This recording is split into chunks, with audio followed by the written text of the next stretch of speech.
Espero que él escuche esto. Hemos luchado mucho tiempo y hemos sufrido la pérdida de muchos seres queridos, pero no están solos.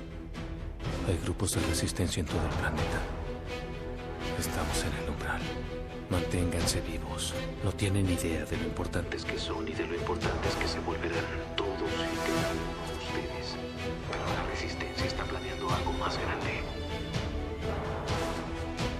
Soy John Connor. Y si están escuchando esto, ustedes son la resistencia. Saludos amigos. En un video anterior estuvimos comentando el libro de Miguel Perlado sobre sectas. El libro lleva por nombre Captados. En ese video estuvimos hablando de una estrategia utilizada por muchos líderes sectarios, que es inducir a sus seguidores a llamarlo papá. Es decir, utilizar terminología familiar. De esta manera se crea un vínculo muy estrecho entre el líder sectario y sus seguidores. En esta ocasión voy a mostrarles como ejemplo 3 sectas o 3 líderes sectarios que inducían a sus seguidores a llamarlo papá. El primero que vamos a mostrar es Jim Jones. Jim Jones fue un líder sectario que en la década de los 70 creó en Estados Unidos una secta llamada el Templo del Pueblo.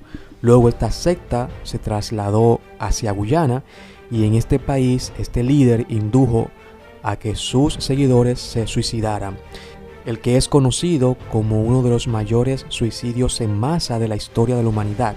Más de 900 personas tomaron cianuro, entre ellos niños. Veamos cómo este líder sectario inducía a sus seguidores a llamarlo papá.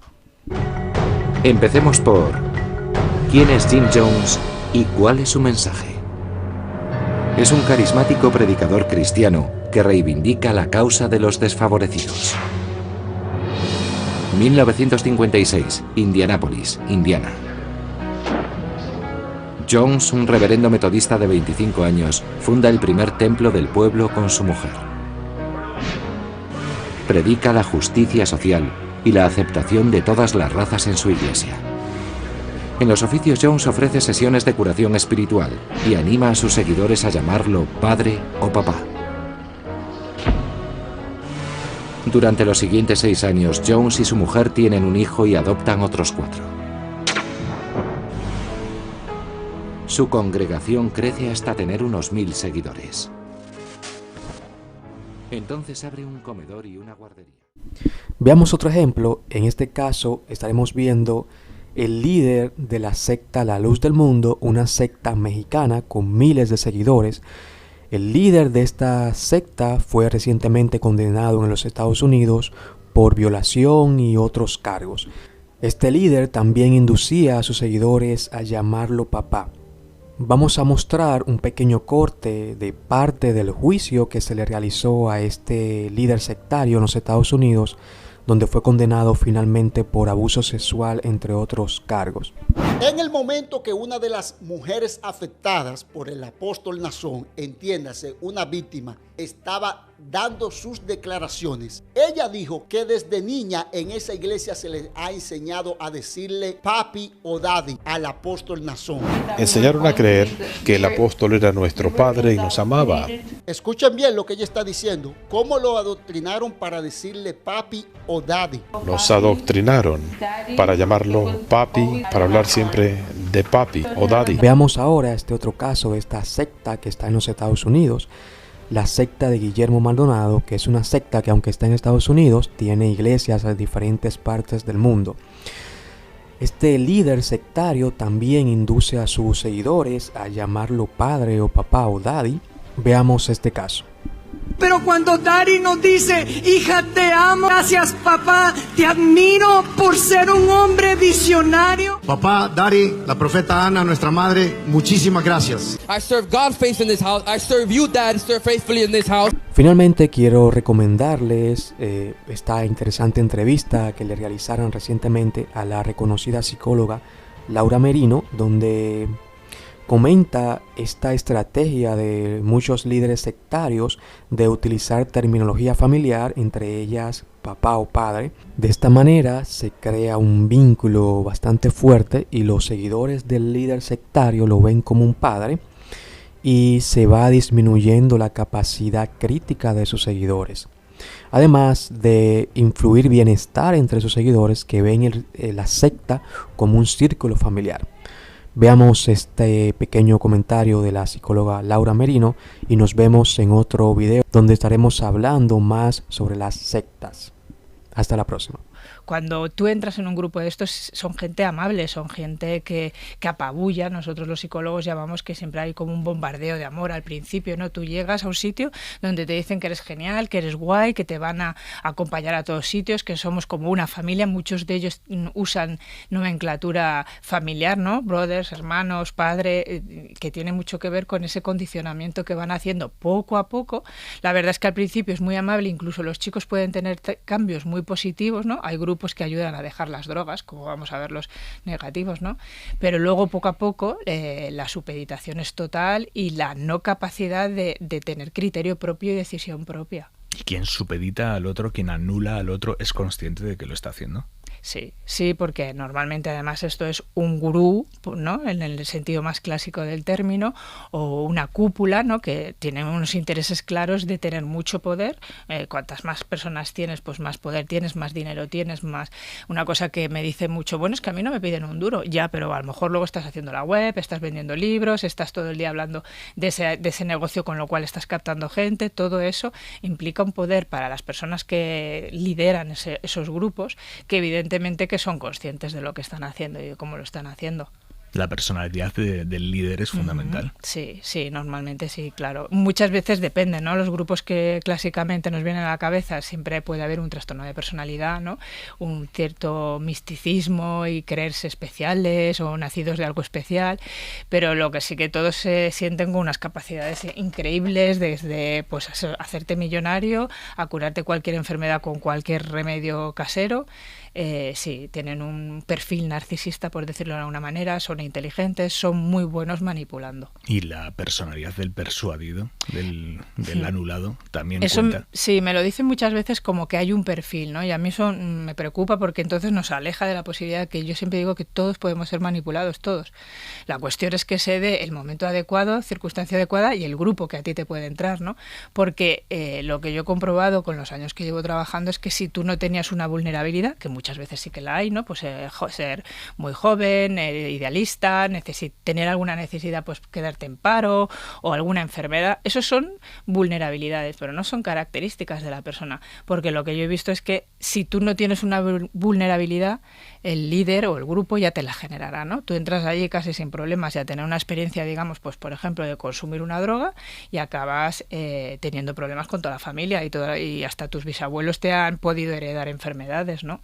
Y es porque poco a poco ellos se van creando su necesidad de existir para ti y de ser la solución a todos tus problemas. ¿Cuáles son las tácticas de manipulación más habituales que utilizan los líderes o las cúpulas de estas sectas? Las técnicas, bueno, son muy variadas, ¿eh? Hay desde, pues, las más típicas es condicionar comida, sueño y actividad, por ejemplo, hacen trabajar mucho, dormir poco, comer poco, es lo más habitual, porque debilitamos a la persona. Tú tienes a una persona durmiendo poco, trabajando mucho y comiendo poco y le haces creer lo que te dé la gana, incluso le puedes hacer tener experiencias místicas que son muy, que al adepto le influyen mucho, de tener esas experiencias raras, pseudo religiosas, ¿no? Y luego las típicas, pues que hemos hablado, técnicas de aislamiento, de condicionarte la información.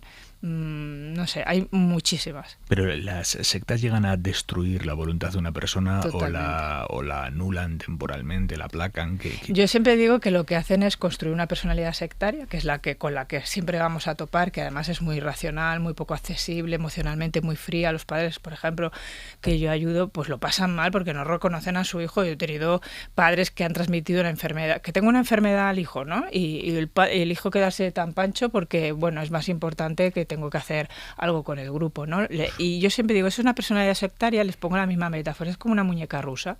Muy en el fondo el adepto siempre, su personalidad anterior no desaparece, se anula y queda ahí. Por eso es importante hacer un proceso de llegar a conectar con esa parte para animarla a empoderarse, a tener criterio, a defenderse. También lo comparo mucho con las mujeres maltratadas. Evidentemente las mujeres maltratadas sufren de estas técnicas de manipulación y de coerción, ¿no? Y por fin la sociedad las entiende, ¿no? Que antiguamente recuerdo, pues, ¿por qué está ahí? ¿Porque quiere? No, porque está anulada, porque está asustada, porque está acobardada. En los sectarios pasa lo mismo, solo que ellos tienen una actitud muy diferente, por eso nos despistan, ¿no? Son soberbios, a veces nos hacen enfadar, ¿no? Con ciertos argumentos, sobre todo a las familias, ¿no? Pero la realidad es que ahí hay una persona que está bloqueada, anulada. Y a la hora de anular a las víctimas, ¿funcionan más o menos igual los grupos sectarios religiosos que los que no lo son? Todos. A mí me llama mucho la atención que tú coges los criterios, ¿no?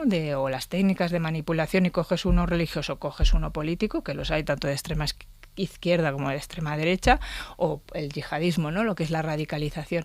Y ves cómo lo hace cada uno, pero hacen todos lo mismo, exactamente la comida. A lo mejor lo hacen de otra manera, ¿no? Pero a lo mejor un grupo religioso no te pone a trabajar 12 horas y te pone a rezar 12 horas, viene a ser lo mismo y viene a tener el mismo efecto en la persona, pero cumplen todos. De hecho, con este grupo que comentabas, no sé si conoces a Tamayo, que es el que lo destapó. Carla Tamayo estuvo aquí en Hora 25, ¿sí? Sí, contándonos cómo había conseguido destapar esa pues estafa piramidal sectaria. Pues fue muy gracioso porque él se entrevistó conmigo a propósito de otro grupo, ¿no? Uh-huh. Y me decía, ¿qué características tiene? Entonces luego fue muy curioso, cuando dio con este grupo, él se dio cuenta que todo lo que él y yo habíamos estado hablando sobre aquel grupo se cumplía para este.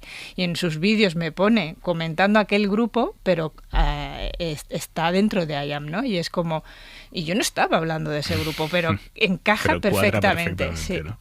Y hay sectas cuyo fin último, persiguiendo la supresión del individuo, es también la destrucción física de la persona. No sé que es llevarlo al extremo, pero pienso en violencia, sí. Incluso en muerte. Bueno, eso depende del punto del líder o del gurú, ¿no? Tenemos grupos famosos, yo creo que todos, no sé, Jonestown, el templo del pueblo, ¿no? Con un suicidio de casi 1000 personas, pues no es lo más habitual, pero es verdad que pueden llegar a ese extremo, ¿no? Depende de la locura y paranoia del gurú. Lo que sí que es más habitual y no tan vistoso es hacer sufrir a los propios adictos, pues vejaciones, pegarles, violaciones en nombre de la sanación de enfermedades. Es más habitual de lo que nos parece. En España, ¿qué sectas operan que podamos considerar realmente peligrosas?